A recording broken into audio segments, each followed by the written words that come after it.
So இன்றைக்கி வந்து பார்த்திங்கன்னா பச்சை மிளகா வந்து அறுவடை செஞ்சாச்சு. ஸோ கிட்டத்தட்ட 2 வருஷம் கழிச்சு இப்போ தான் வந்து பச்சை மிளகா முளைச்சி வந்திருக்கு. அதை யூஸ் பண்ணி நான் பார்த்திங்கன்னா ஒரு ரெசிபியும் நான் செஞ்சுருந்தேன். ஸோ இது எப்படி வந்திருக்குன்னு சொல்லி நம்ம ஓப்பன் பண்ணி பார்ப்போம்.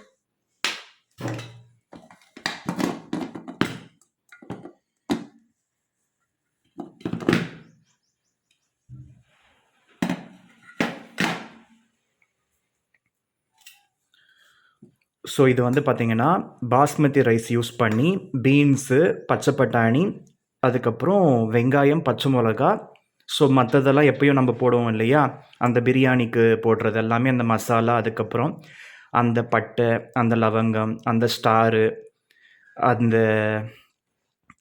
எல்லாமே பார்த்திங்கன்னா போட்டு சிம்பிளாக வந்து 2 விசில் வச்சு இறக்கியாச்சு.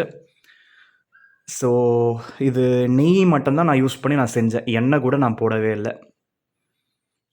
ஸோ எப்பயும் ரேஷன் அரிசி தான் வாங்கி சாப்பிட்ணும், கஞ்சத்தனமாக இருக்க தேவையில்லை.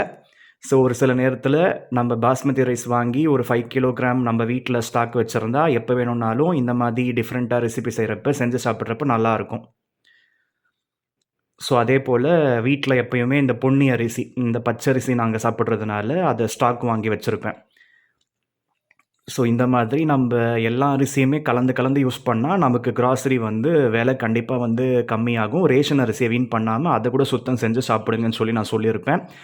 ஸோ ஆல்ரெடி ப்ரீவியஸ் வீடியோஸ் பார்த்துருந்தீங்கன்னா உங்களுக்கு புரிய வந்திருக்கும்.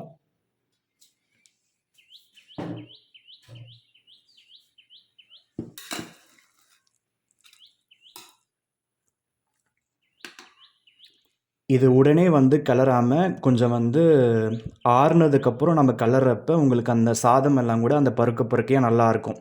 இல்லைனா இப்போவே மிக்ஸ் பண்ணுறப்ப நமக்கு வந்து பார்த்திங்கன்னா குழஞ்சு போயிடும்.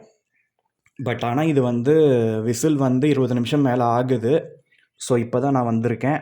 ஸோ கலந்து பார்ப்போம்.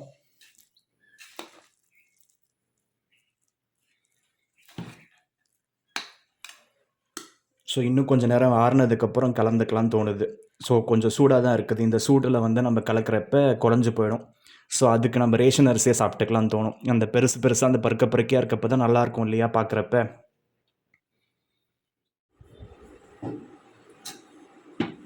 ஸோ இதை வந்து கலந்தாச்சு. ஸோ கலந்ததுக்கப்புறம் பார்த்தீங்கன்னா நல்லா பருக்கையாக வந்திருக்கு.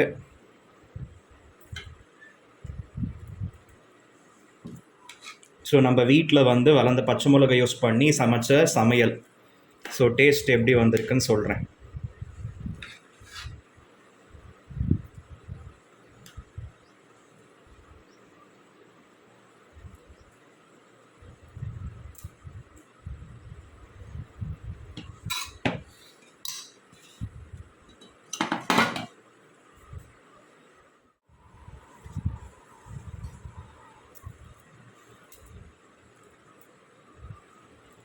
ஸோ சுட சுட இருக்குது, சாப்பிட முடியாதுன்னு நினைக்கிறேன். ஸோ இப்போ டேஸ்ட் பண்ணி பார்க்கலாம்.